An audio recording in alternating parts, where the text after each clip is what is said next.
ओम नमो भगवते वासुदेवाय। प्यारे भक्तों, आज रसवान करेंगे वैशाख मास कथा अध्याय 18। भक्तों, आज है वैशाख मास की 18वां दिन और दिन है बुधवार।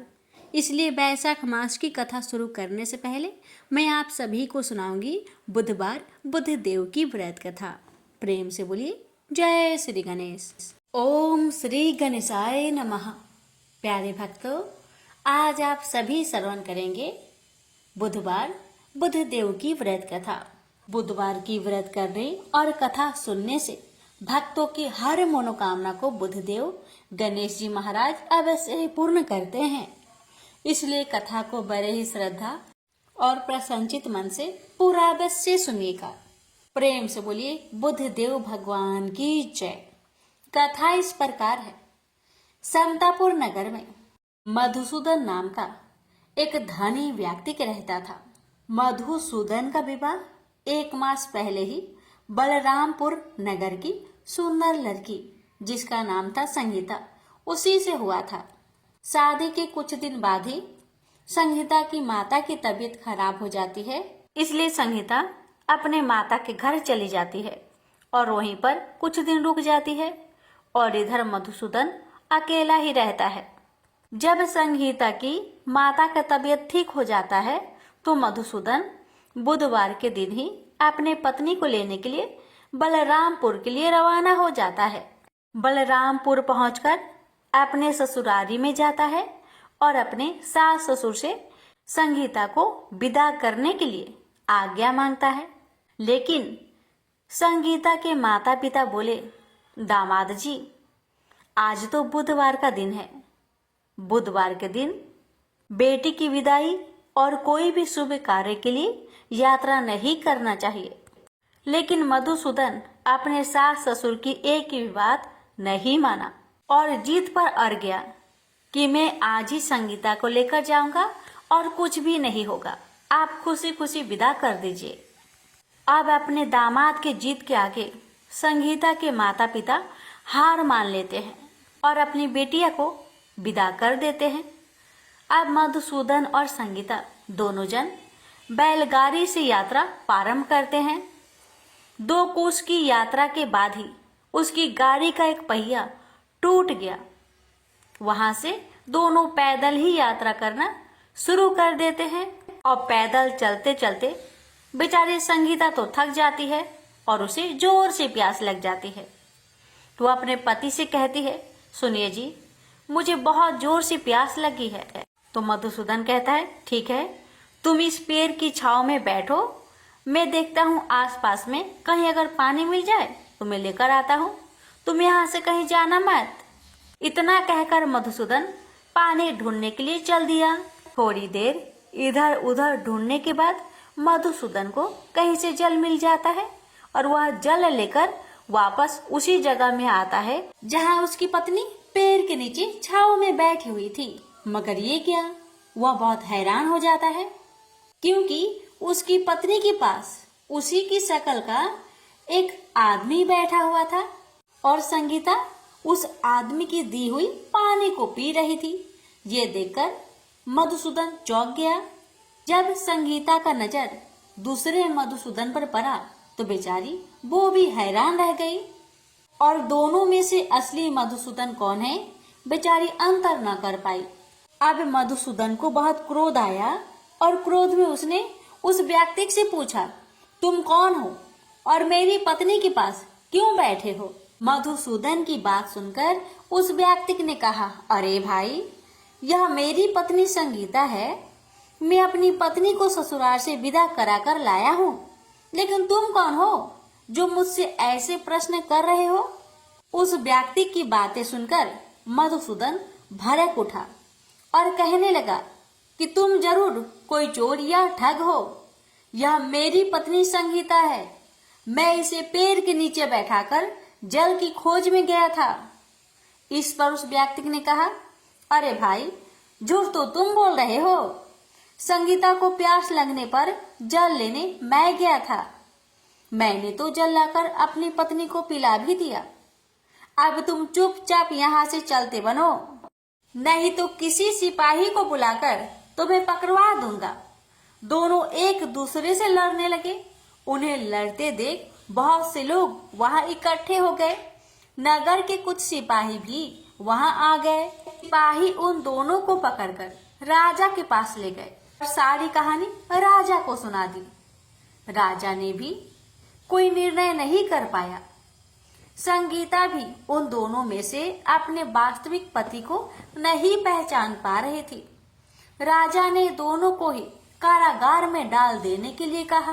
राजा के इस फैसले पर असली मधुसूदन भयभीत हो गया। तभी आकाशवाणी हुई, मधुसूदन, तूने संगीता के माता पिता की बात नहीं मानी और बुधवार के दिन अपनी पत्नी को ससुराल से ले आया। यह सब भगवान बुद्ध देव के प्रकोप से हो रहा है। भविष्यवाणी सुनकर मधुसूदन बहुत डर गया और हाथ जोड़कर बुद्ध देव से क्षमा प्रार्थना करने लगा कि हे बुद्ध देव, हे भगवान, मुझसे बहुत बड़ी गलती हो गई कि मैंने अपने सास ससुर की बातें न मानी। उसका सजा मुझे मिल चुका है। हे भगवान, कृपा करके मुझे क्षमा कर दीजिए। मैं आगे से ऐसी गलती कभी नहीं करूंगा। मुझे माफ कर दीजिए। मैं भविष्य में आप कभी भी बुधवार के दिन यात्रा नहीं करूंगा और सदैव बुधवार को आपका व्रत किया करूंगा और कथा सुना करूंगा। मधुसूदन के प्रार्थना करने से भगवान बुद्ध देव उसे क्षमा कर देते हैं और तभी दूसरा व्यक्ति राजा के सामने से ही गायब हो जाता है। राजा और दूसरे लोग इस चमत्कार को देखकर हैरान हो गए। भगवान बुद्ध देव की इस अनुकंपा से राजा ने मधुसूदन और उसकी पत्नी को सम्मान पूर्वक विदा किया। कुछ दूर चलने पर रास्ते में उन्हें वही बैलगाड़ी मिल गई। बैलगाड़ी का टूटा हुआ पहिया भी अपने आप जुड़ा हुआ था। दोनों उसमें बैठकर समतापुर की ओर चल दिए। मधुसूदन और उसकी पत्नी संगीता दोनों बुधवार को व्रत करते हुए आनंद पूर्वक जीवन यापन करने लगे। इस तरह भगवान बुद्ध देव की कृपा से उनके यहाँ खुशियां बरसने लगी। इस तरह जो भी स्त्री या पुरुष विधिवत बुधवार का व्रत करके व्रत कथा को श्रद्धा पूर्वक सुनते हैं, भगवान बुद्ध देव उनके सभी कष्टों को दूर करते हैं। प्रेम से बोलिए बुद्ध देव भगवान की जय। भक्तों, अब रसपान करेंगे भागवत पुराण की आगे की कथा। ओम नमो भगवते वासुदेवाय। भक्तों, नारद जी ने कहा, बाले, तुम व्यर्थ ही अपनों को क्यों खेद में डाल रही हो? अरे तुम इतनी चिंतातुर क्यों हो? भगवान श्री कृष्ण के चरण कमलों का चिंतन करो। उनकी कृपा से तुम्हारा सारा दुख दूर हो जाएगा। जिन्होंने कौरवों के अत्याचार से द्रौपदी की रक्षा की थी और गोप सुंदरियों को शरणार्थ किया था, वे श्री कृष्ण कहीं चले थोड़े ही गए हैं। और फिर तुम तो भक्ति हो और सदा उन्हें प्राणों से भी प्यारी हो। तुम्हारे बुलाने पर तो भगवान निज के भी घर में चले जाते हैं। सत्य, त्रेता और द्वापर, इन तीन युगों में ज्ञान और वैराग्य मुक्ति के साधन थे, किंतु कलयुग में तो केवल भक्ति ही ब्रह्म सायुज्य मोक्ष की प्राप्ति कराने वाली है। यह सोचकर ही परमानंद चिंता मूर्ति ज्ञान स्वरूप श्री हरि ने अपने सत्य स्वरूप से तुम्हें रचा है। तुम साक्षात श्री कृष्ण चंद्र की प्रिया और परम सुंदरी हो। एक बार जब तुमने हाथ जोड़कर पूछा था कि मैं क्या करूं, तब भगवान ने तुम्हें यही आज्ञा दी थी कि मेरे भक्तों का पोषण करो। तुमने भगवान की वह आज्ञा स्वीकार कर ली। इससे तुम पर श्री हरि बहुत प्रसन्न हुए और तुम्हारी सेवा करने के लिए मुक्ति को तुम्हें दासी के रूप में दे दिया। इन ज्ञान वैराग्य को पुत्र के रूप में तुम अपने साक्षात स्वरूप से वैकुंठ धाम में ही भक्तों का पोषण करती हो। भूलोक में तो तुमने उनकी पुष्टि के लिए केवल छाया रूप धारण कर रखा है। तब तुम मुक्ति, ज्ञान और वैराग्य को साथ लिए पृथ्वी तल पर आई और सत्य युग से द्वारपाल प्रयत्न बड़े आनंद से रही। कलयुग में तुम्हारी दासी मुक्ति पाखंड रूप रोग से पीड़ित होकर छीन होने लगी थी, इसलिए वह तो तुरंत ही तुम्हारी आज्ञा से वैकुंठ लोक को चली गई। इस लोक में भी तुम्हारे स्मरण करने से ही वह आती है और फिर चली जाती है, किंतु इन ज्ञान वैराग्य को तुमने पुत्र मानकर अपने पास ही रख छोड़ा है। फिर भी कलयुग में इनकी अपेक्षा होने के कारण तुम्हारे ये पुत्र उत्साहहीन और वृद्ध हो गए हैं। फिर भी तुम चिंता ना करो, मैं इनके नव जीवन का उपाय सोचता हूँ। सुमुखी, कली के समान कोई भी युग नहीं है। इस युग में तुम्हें घर घर में प्रत्येक पुरुष के हृदय में स्थापित कर दूंगा। देखो, अन्य सब धर्मों को दबाकर और भक्ति विषयक महा उत्सवों को आगे रखकर यदि मैंने लोक में तुम्हारा प्रचार न किया तो मैं श्री हरि का दास नहीं। इस कलयुग में जो जीव तुमसे युक्त होंगे वे पापी होने पर भी बेखटके भगवान श्री कृष्ण के अभय धाम को प्राप्त होंगे। जिनके हृदय में निरंतर प्रेम रूपिणी भक्ति निवास करती है, वे शुद्धांत करण पुरुष स्वप्नों में भी यमराज को नहीं देखते। जिनके हृदय में भक्ति महारानी का निवास है, उन्हें प्रेत, पिशाच, राक्षस या दैत्य आदि स्पर्श करने में भी समर्थ नहीं हो सकते। तप, वेदाध्ययन, ज्ञान और कर्म आदि किसी भी साधन से भगवान बस में नहीं किए जा सकते। वे केवल भक्ति से ही वशीभूत होते हैं। इसमें गोपीजन प्रमाण है। मनुष्यों का सहस्त्र जन्म के पुण्य प्रताप से भक्ति में अनुराग होता है। कलयुग में केवल भक्ति ही सार है। भक्ति से तो साक्षात श्री कृष्णचंद्र सामने उपस्थित हो जाते हैं। जो लोग भक्ति से द्रोह करते हैं वे तीनों लोकों में दुख ही दुख पाते हैं। पूर्व काल में भटका तिरस्कार करने वाले दुर्वासा ऋषि को बड़ा कष्ट उठाना पड़ा। बस व्रत, तीर्थ, योग, यज्ञ और ज्ञान चर्चा आदि बहुत से साधनों की कोई आवश्यकता नहीं है। एकमात्र भक्ति ही मुक्ति देने वाली है। सूत जी कहते हैं, इस प्रकार नारद जी के निर्णय किए हुए अपने महात्म्य को सुनकर भक्ति के सारे अंग पुष्ट हो गए और वे उनसे कहने लगी, नारद जी, आप धन्य हैं। आपकी मुझ में निश्चल प्रीति है। मैं सदा आपके हृदय में रहूंगी, कभी आपको छोड़कर नहीं जाऊंगी। साधो, आप बड़े कृपालु हैं। आपने क्षण भर में ही मेरा सारा दुख दूर कर दिया, किंतु अभी मेरे पुत्र में चेतना नहीं आई है। आप इन्हें शीघ्र ही सचेत कर दीजिए, जगा दीजिए।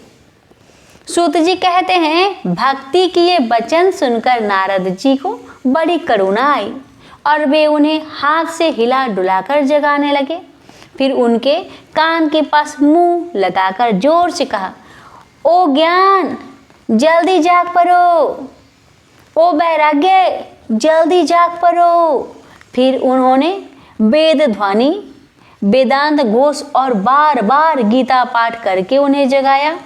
इससे वे जैसे तैसे बहुत जोर लगाकर उठे, किंतु आलस्य के कारण वे दोनों जम्हाई लेते रहे। नेत्र उघार कर देख भी नहीं सके। उनके बाल बगुलों की तरह सफ़ेद हो गए थे। उनके अंग प्राय सूखे काठ के समान निस्तेज और कठोर हो गए थे। इस प्रकार भूख प्यास के मारे अत्यंत दुर्बल होने के कारण उन्हें फिर सोते देख नारद जी को बड़ी चिंता हुई और वे सोचने लगे, अब मुझे क्या करना चाहिए। इनकी यह नींद और इससे भी बढ़कर इनकी वृद्ध अवस्था कैसे दूर हो। शौनक जी इस प्रकार चिंता करते करते वे भगवान का स्मरण करने लगे। उस समय यह आकाशवाणी हुई, मुने खेद मत करो, तुम्हारा यह उद्योग निस्संदेह सफल होगा। देवऋषि, इसके लिए तुम एक सत्कर्म करो। वह कर्म तुम्हें संत शिरोमणि महाअनुभाव बताएंगे। उस सत्कर्म का अनुष्ठान करते ही क्षण भर में इनकी नींद और वृद्धावस्था चली जाएगी तथा सर्वत्र भक्ति का प्रचार होगा। जहाँ आकाशवाणी वहाँ सभी को साफ साफ सुनाई दी। इससे नारद जी को बड़ा विस्मय हुआ और वे कहने लगे, मुझे तो इसका कुछ आशय समझ में नहीं आया। नारद जी बोले, इस आकाशवाणी ने भी गुप्त रूप में ही बात कही है। यह नहीं बताया कि वह कौन सा साधन किया जाए जिससे इनका कार्य सिद्ध हो। वे संत न जाने कहाँ मिलेंगे और किस प्रकार उस साधन को बताएंगे। अब आकाशवाणी जो कुछ कहा है उसके अनुसार मुझे क्या करना चाहिए? सूत जी कहते हैं, शौनक जी, तब ज्ञान वैराग्य दोनों को वही छोड़कर नारद मुनि वहां से चल पड़े और प्रत्येक तीर्थ में जा जाकर मार्ग में मिलने वाले मुनीश्वरों से वह साधन पूछने लगे। उनकी उस बातों को सुनते तो सब थे, किंतु उसके विषय में कोई भी निश्चित उत्तर न देता। उन्होंने उसे असाध्याय बताया। कोई बोले, इसका ठीक ठीक पता लगाना ही कठिन है। कोई सुनकर चुप रह गए और कोई तो अपनी अवज्ञा होने के भय से बातों को टाल टूल कर खिसक गए। त्रिलोकी में महान आश्चर्यजनक हाहाकार मच गया। लोग आपस में कानाफूसी करने लगे। भाई, जब वेद ध्वनि, वेदांत घोष और बार बार गीता पाठ सुनने पर भी भक्ति, ज्ञान और वैराग्य ये तीनों नहीं जगाए जा सके, तब और कोई उपाय नहीं है। स्वयं योगीराज नारद को भी जिसका ज्ञान नहीं है, उसे दूसरे संसारी लोग कैसे बता सकते हैं? इस प्रकार जिन जिन ऋषियों से इसके विषय में पूछा गया, उन्होंने निर्णय करके यही कहा कि यह बात दुसाध्य ही है। तब नारद जी बहुत चिंतातुर हुए और बद्री वन में आए। ज्ञान वैराग्य को जगाने के लिए वहां उन्होंने यह निश्चय किया कि मैं तप करूंगा। इसी समय उन्हें अपने सामने करोड़ों सूर्य के समान तेजस्वी सनकादि मुनीश्वर दिखाई दिए। उन्हें देखकर वे मुनिश्रेष्ठ कहने लगे। नारद जी कहने लगे, महात्माओं, इस समय बड़े भाग्य से मेरा आप लोगों के साथ समागम हुआ है। आप मुझ पर कृपा करके शीघ्र ही वह साधन बताइए। आप सभी लोग बड़े योगी, बुद्धिमान और विद्वान हैं। आप देखने में 5-5 वर्ष के बालक से जान पड़ते हैं, किंतु हे पूर्वजों के भी पूर्वज, आप लोग सदा बैकुंठ धाम में निवास करते हैं, निरंतर हरि कीर्तन में तत्पर रहते हैं, भागवत लीला मृतिका रसवादन कर सदा उसी में उन्मत्त रहते हैं और एकमात्र भागवत कथा ही आपके जीवन का आधार है। हरि शरणम, भगवान ही हमारे रक्षक है। यह वाक्य मंत्र सर्वदा आपके मुख में रहता है। इसी से काल प्रेरित वृद्ध अवस्था भी आपको बाधा नहीं पहुंचाती। पूर्व काल में आपके भ्रूभंग मात्र से भगवान विष्णु के द्वारपाल जय और विजय तुरंत पृथ्वी पर गिर गए थे और फिर आपकी ही कृपा से वे पुनः बैकुंठ लोक पहुंच गए। धन्य है, इस समय आपका दर्शन बड़े सौभाग्य से ही हुआ है। मैं बहुत दीन हूँ और आप लोग स्वभाव से ही दयालु हैं, इसलिए मुझ पर आपको अवश्य कृपा करनी चाहिए। बताइए, आकाशवाणी ने जिसके विषय में कहा है वह कौन सा साधन है और मुझे किस प्रकार उसका अनुष्ठान करना चाहिए? आप इसका विस्तार से वर्णन कीजिए। भक्ति, ज्ञान और वैराग्य को किस प्रकार सुख मिल सकता है और किस तरह इनकी प्रेम पूर्वक सब वर्णों में प्रतिष्ठा की जा सकती है? सनकादि ने कहा, देवऋषि, आप चिंता ना करें, मन में प्रसन्न हो। उनके उद्धार का एक सरल उपाय पहले से ही विद्यमान है। नारद जी, आप धन्य हैं। आप विरक्तों के शिरोमणि हैं, श्री कृष्ण दासों के शाश्वत पथ प्रदर्शक एवं भक्तियों के भास्कर है। आप भक्ति के लिए जो उद्योग कर रहे हैं यह आपके लिए कोई आश्चर्य की बात नहीं समझनी चाहिए। भगवान के भक्त के लिए तो भक्ति की सम्यक स्थापना करना सदा उचित ही है। ऋषियों ने संसार में अनेकों मार्ग प्रकट किए हैं, किंतु वे सभी कष्ट साध्य है और परिणाम में प्राय स्वर्ग की ही प्राप्ति कराने वाली है। अभिमत भगवान की प्राप्ति कराने वाला मार्ग तो गुप्त ही रहा है। उसका उपदेश करने वाला पुरुष प्राय भाग्य से ही मिलता है। आपको आकाशवाणी ने जिस सत्कर्म का संकेत किया है उसे हम बताते हैं। आप प्रसन्न और समाहित चित होकर सुनिए। नारद जी द्रव यज्ञ, तपोयज्ञ, योग यज्ञ और सौ साध्य रूप ज्ञान यज्ञ ये सब तो स्वर्ग दी की प्राप्ति कराने वाली कर्मों की ही और संकेत करते हैं।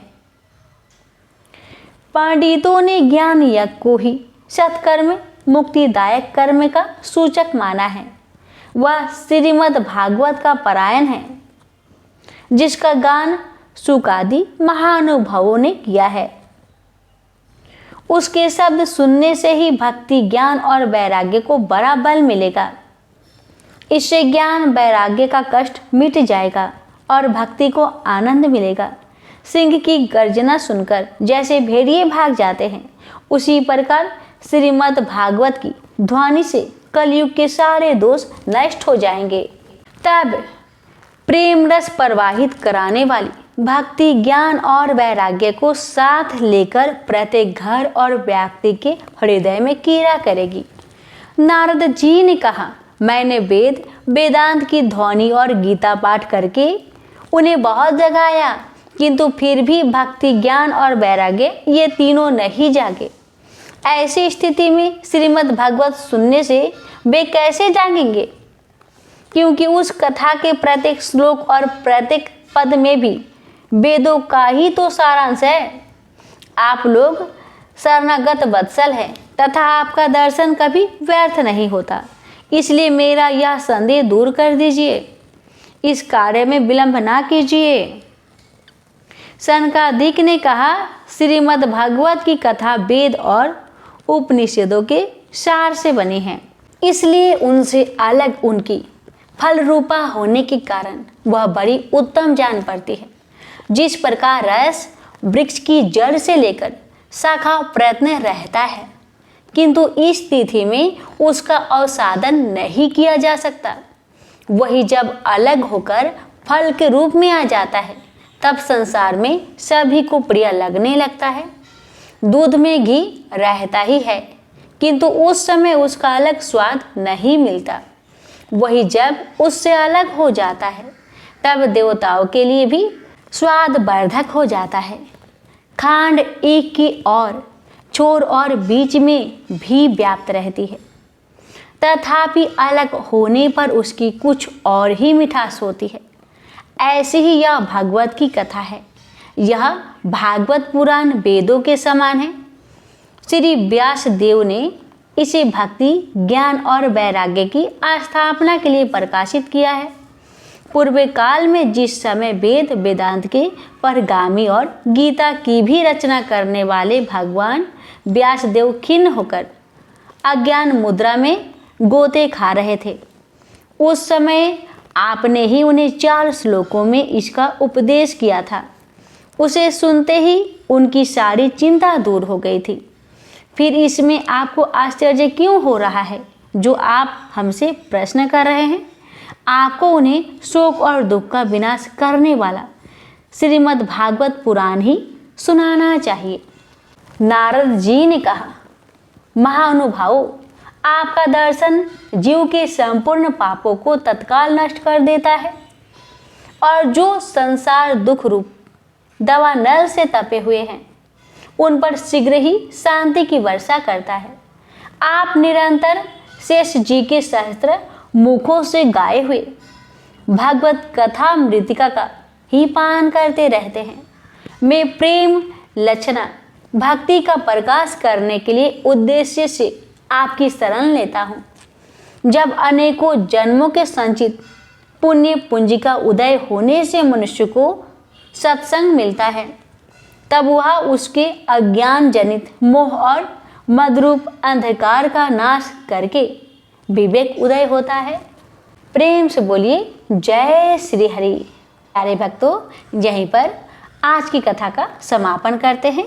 इसकी आगे की कथा कल के वीडियो में अवश्य सुनिए। भक्तों, रसपान करेंगे श्रीमद् भागवत गीता पाठ। इस अध्याय का नाम है सांख्य योग। संजय बोले, हे धृतराष्ट्र। तब श्री कृष्ण की दया युक्त नेत्रों में आंसू भरकर व्याकुल चित अर्जुन से बोले, हे अर्जुन, अनर्थ के सेवन करने योग अपयश कारक नरक में गिरने वाला मोह इस समय तुम्हारे मन में कहां से आया? तुम कायर मत बनो, यह शोभा नहीं देता। तुम हृदय की दुर्बलता को त्याग कर युद्ध के निमित्त खड़े हो जाओ। अर्जुन ने कहा, हे मधुसूदन, मैं रण में पूज्य भीष्म और द्रोणाचार्य के ऊपर बाण प्रहार कर कैसे युद्ध कर सकता हूँ? इस लोक में महात्मा गुरुजनों को न सताकर भीख मांग भोजन करना उत्तम है, और अर्थ की कामना के लिए गुरुजनों को मारकर उनके रक्त से सने भोगों को भोगूंगा। हम नहीं जानते कि युद्ध में कौन जीतेगा। यदि हम जीत भी लेंगे, लेकिन जिनको मैं मारूंगा उन्हें मारकर मैं तो जीवित रहना भी नहीं चाहता। वही धृतराष्ट्र के पुत्र हमारे सामने प्रस्तुत है। दीनता से मेरी स्वाभाविक वृत्ति नष्ट हो गई है और धर्म के विषय में मेरा चित्त मोहित हो गया है। मैं आपसे पूछता हूँ, जिससे निश्चय करके मेरा भला हो, वह मुझे समझाकर बताइए, क्योंकि मैं आपका शिष्य हूँ और आपकी शरण में हूँ। अतः मुझे ज्ञान शिक्षा दीजिए। मुझे पृथ्वी का निष्कंटक राज्य मिल जाए और देवता का भी आधिपत्य मिल जाए, तो भी ऐसा कोई उपाय नहीं दिखता कि जो मेरी इंद्रियों को दुखाने वाले शोक को दूर करे।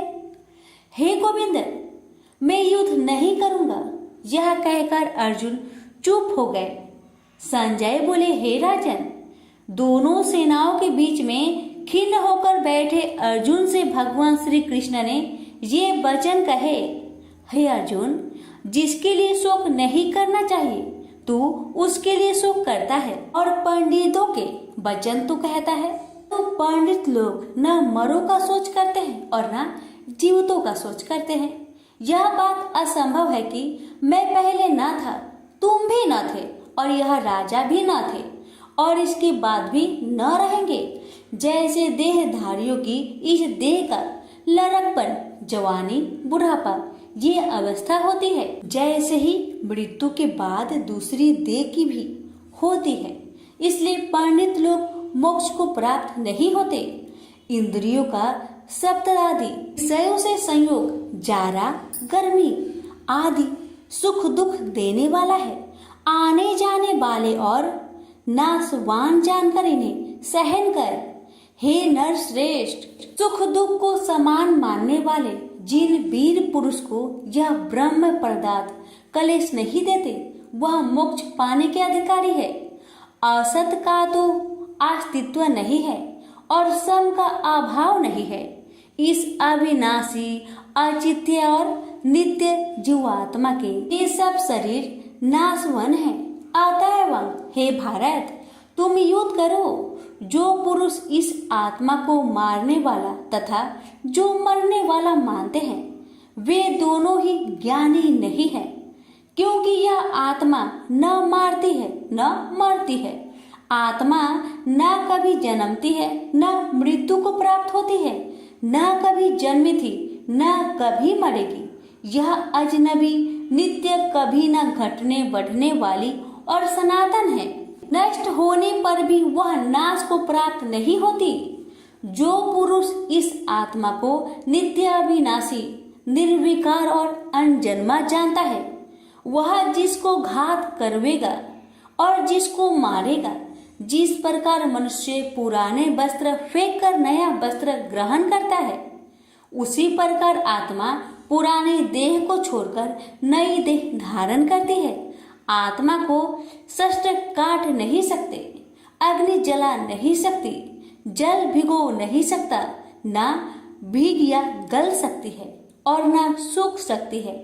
यह अविनाशी, सर्वव्यापी, स्थिर, अचल और सनातन है। यह इंद्रियों से जाना नहीं जा सकता, यह कल्पना से भी परे है और इसमें हेर फेर नहीं हो सकता। इसलिए ऐसा जानते हुए तुम्हें शोक करना उचित नहीं है। हे महाबाहो, यदि तुम इस आत्मा को नित्य जन्म लेने वाला मानते हो तो शोक नहीं करना चाहिए, क्योंकि जो जन्मा है उसकी मृत्यु है और जिसकी मृत्यु हुई है उसका जन्म होना निश्चय है। अतः जो बात अनिवार्य है उसके लिए सोच करना व्यर्थ है। जन्म लेने से पहले क्या था किसी को मालूम नहीं, मध्य में कुछ प्रकट होता है, फिर मरने से पीछे क्या होगा कोई नहीं जानता। ऐसी दशा में किसी बात का सोच करना क्या तुमको उचित है? कोई मनुष्य तो इस आत्मा को आश्चर्य से देखता है, आश्चर्यवत मानकर सुनता है, परंतु कोई देख कह व सुनकर भी भली प्रकार नहीं जानता है सबके शरीर में यह क्या आत्मा नित्य अविनाशी है। कारण सब प्राणियों के लिए तुमको सोच करना उचित नहीं। अपने धर्म को भी सोचकर घबराना उचित नहीं है, क्योंकि क्षत्रियो को धर्म पूर्वक युद्ध से बड़ा और कुछ भला करने वाला नहीं है। हे पार्थ, बिना इच्छा के स्वर्ग का द्वार रूप युद्ध तुमको स्वतः प्राप्त हुआ है। ऐसा सुअवसर भाग्यवान क्षत्रिय को ही मिलता है। यदि तुम अपने धर्म के अनुसार इस संग्राम को न करोगे तो अपना धर्म और बड़ाई खो बैठोगे और पाप को प्राप्त होगे। सब लोग सदा तुम्हारी आपकृति करेंगे और प्रतिष्ठा वाले पुरुषों के लिए आप यश का होना मृत्यु से भी बढ़कर है। ये महारथी लोग समझेंगे कि अर्जुन डरकर संग्राम से हट गया, और अब तक जो लोग तुम्हारे पराक्रम की प्रशंसा करते हैं वही अनेक तरह के दुर्वचन कहेंगे। इससे बढ़कर दुख तुमको क्या हो सकता है? यदि युद्ध में नष्ट हो गए तो स्वर्ग के भागी होगे, जीतने पर पृथ्वी के तल पर राज्य करोगे। इसलिए युद्ध के निमित्त दृढ़ प्रतिज्ञा होकर खड़े हो जाओ। सुख दुख, लाभ हानि, जय पराजय, इन सब को समान समझकर युद्ध के लिए तैयार हो जाओ। ऐसा करने से तुम पाप को प्राप्त नहीं होगे। हे पार्थ, यह ज्ञान उपदेश ज्ञान योग के विषय में तुझसे कहा गया है। अब निष्काम कर्म योग के विषय में सुनो। जिस ज्ञान को पाकर कर्म बंधन से तेरी मुक्ति होगी। कर्म योग मार्ग में एक बार प्रारंभ किए कर्म का नाश नहीं होता और विघ्न पड़ने पर भी शुभ फल तथा इस कर्म का केवल प्रारंभ ही संसार से छुड़ाकर पूर्व ब्रह्म प्राप्त करता है। निश्चय करने वाली बुद्धि इस निष्काम कर्म में एक ही है और कामना वाले पुरुष की बुद्धि एकाग्र नहीं रहती। हे अर्जुन, अज्ञानी उस पुष्पिता वाणी को ही स्वर्ग सुख से बढ़कर कुछ नहीं समझते। स्वर्ग सुख को ही जो उत्तम पुरुषार्थ समझते हैं, उनको कामनाओं से चित्त व्याकुल होने के कारण निश्चयात्मक बुद्धि से मोक्ष साधना उत्पन्न होती है। कारण कि उनका चित्त भोग आदि में सदैव निमग्न रहता है। जिन मनुष्यों का चित्त इस प्रकार मोह में लिप्त है और जिसकी आसक्ति भोग विलास और ऐश्वर्य में है, ऐसे पुरुषों के अंत कारण में निश्चयात्मक बुद्धि नहीं होती। हे अर्जुन, वेद त्रिगुणात्मक सकाम है, तुम निष्काम हो जाओ। सुख दुख को समान जानकर नित्य क्षेम आदि स्वार्थों में ना पड़कर धीरजवान और आत्मनिष्ठ हो। तुमको केवल कर्म करना चाहिए, तुम्हारे अधिकार में फल नहीं। तुम ना तो फल की अभिलाषा में काम करो और न निकम्मे ही रहो। फल की आशा त्याग कर कर्म की सफलता असफलता को समान समझकर तुम योगस्थ होकर कर्म करो। फल की इच्छा रखने वाले निष्कृष्ट होते हैं। काम कर्म करने वाला पुरुष ईश्वर कृपा से इसी संसार में सुकृत तथा दुष्कृत इन दोनों का ही त्याग कर देता है। जो सब कर्मों में कल्याणकारक है, कर्म फल को त्याग कर ही बुद्धि युक्त ज्ञानी पुरुष जन्म बंधन से हटकर मोक्ष को पाते हैं। जब तुम्हारी बुद्धि मोह बन के बाहर निकल जाएगी, तब तुम्हारा मन आगे सुनने वाली तथा हुई बातों से विरक्त हो जाएगी। अनेक श्रुति इस मृत्यु के वचन को सुनने से तुम्हारी बुद्धि भ्रमित हो गई है। जिस समय वह निश्चल होकर आत्मा में निश्चल होगी, तभी उनको तत्व ज्ञान प्राप्त होगा। अर्जुन ने पूछा, हे केशव, आत्मा स्वरूप में निश्चल बुद्धि वाला जिसको कहा है, उनके लक्षण क्या है? श्री कृष्ण जी बोले, हे अर्जुन, जो महात्मा पुरुष मन की कामनाओं को त्याग देता है और अपने आप ही से प्रसन्न रहता है, उसको निश्चल बुद्धि वाला कहते हैं। दुख में जिसके मन खेद नहीं होता और सुख में जिसको आसक्त नहीं होती तथा प्रीति भय क्रोध जिसके जाते रहते हैं, वह महात्मा स्थिर बुद्धि वाला मुनि कहलाता है। जो सर्वत्र स्नेह करना है, जो शुभ पदार्थ होने पर हर्ष नहीं करता, अशुभ से अप्रसन्न नहीं होता, उसी को स्थिर बुद्धि जानना चाहिए। और कछुआ जैसे अपने अंगों को सिकुड़ लेता है, उसी तरह जो पुरुष अपनी इंद्रियों को विषय से हटाता है, उनकी बुद्धि स्थिर जाननी चाहिए। हे अर्जुन, मोक्ष प्रयत्न करने वाले विद्वान व्यक्ति को भी प्रबल इंद्रिया बलात् उसके मन को जीत लेती है। इसलिए सब इंद्रियों को विषयों से रोक मेरे अंतर ज्ञान में तत्पर हो जावे। जिसने इंद्रियों को बस में कर लिया है, उसकी बुद्धि निश्चल है। जो पुरुष विषयों के ध्यान में रहता है, उसमें उसकी प्राप्ति हो जाती है। प्राप्ति होने से कामना होती है, इच्छा के पूर्ण न होने से क्रोध से अविवेक होता है, अविवेक से स्मरण शक्ति नष्ट हो जाती है, स्मरण शक्ति के नष्ट होने से बुद्धि क्षय हो जाती है। जिसकी बुद्धि का नाश हुआ, वह विनाश को प्राप्त होता है। जो पुरुष राग देश से रहित होकर इंद्रियों के विषय सुख का अनुभव करता है और अपने मन को बस में रखता है, वह शांति को प्राप्त होता है। शांति मिलने पर सब दुखों का नाश होता है। प्रसन्न चित्त वाले की बुद्धि तुरंत निश्चल हो जाती है। वो पुरुष योग युक्त नहीं है, उनको निश्चल बुद्धि उत्पन्न नहीं होती। भावना के न होने से शांति प्राप्त नहीं होती। शांत को सुख कहाँ से मिलेगा? इस कारण हे महाबाहो, जिसने इंद्रियों को विषय से सर्वथा रोक रखा है, उसी की बुद्धि स्थिर है। जब सब प्राणियों की रात होती है, उसमें संयमी जागता रहता है और प्राणी मात्र जिस समय जागते हैं, मुनि जनों की वह रात्रि है।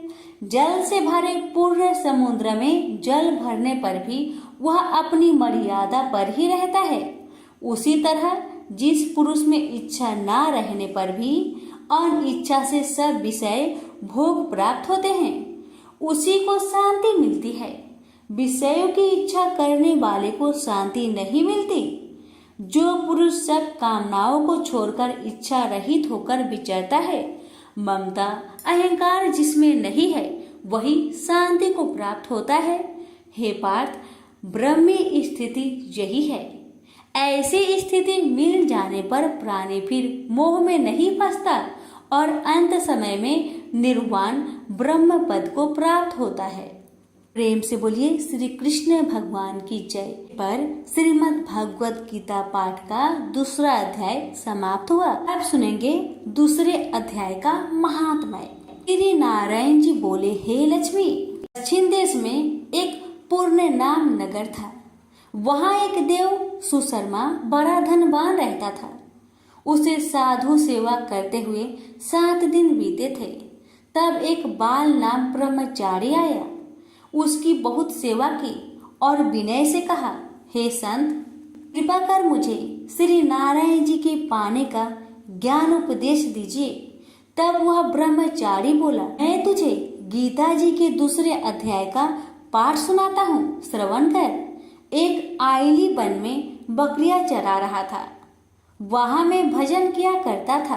एक दिन रात को आइली अपनी सभी बकरियों को लेकर घर के रास्ता में चल रहा था कि मार्ग में एक सिंह बैठा मिला उसे। एक बकरी सबसे आगे अपनी ओर चली आती देखकर शेर वहां से भाग गया। तब आइली यह देखकर बहुत हैरान हुआ और मैं भी वहां पर खड़ा हुआ था। उस चौराहे ने मुझे देखकर कहा, मैंने यह आश्चर्य देखा कि बकरी को देखकर शेर भाग गया, ये कैसे हुआ? तुम तो त्रिकाल के हो, यह वृत्तांत मुझे सुनाओ, तुम सब कुछ जानते हो। तब संत ने कहा, हे आइली, मैं तुझे एक छिपकली वार्ता सुनाता हूँ।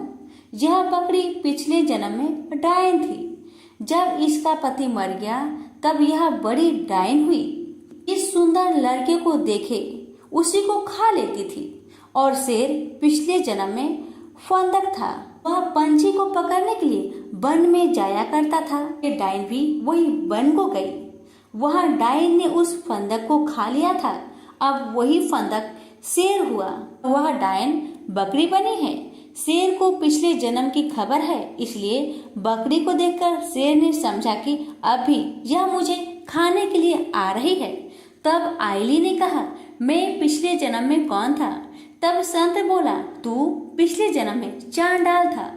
आइली ने कहा, हे ब्रह्मचारी जी, कोई उपाय भी है जिससे हम तीनों ही इस अधम देश से छूटे? तब संत जी बोले, हम तुम तीनों का उद्धार करते हैं। ये कहकर संत जी ने जब गीता जी के अक्षर सुनाए तो उनको सुनते ही तुरंत आकाश से विमान आए और उन तीनों को विमानों में बैठाकर वैकुंठ लोक को ले गए।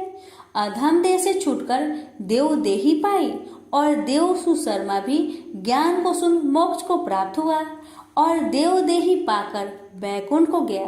तब श्री नारायण जी ने कहा, हे लक्ष्मी जी, जो मनुष्य श्री नारायण जी के ज्ञान को पढ़े सुने वह अवश्य मुक्ति को प्राप्त होता है। प्रेम से बोलिए लक्ष्मी नारायण की जय।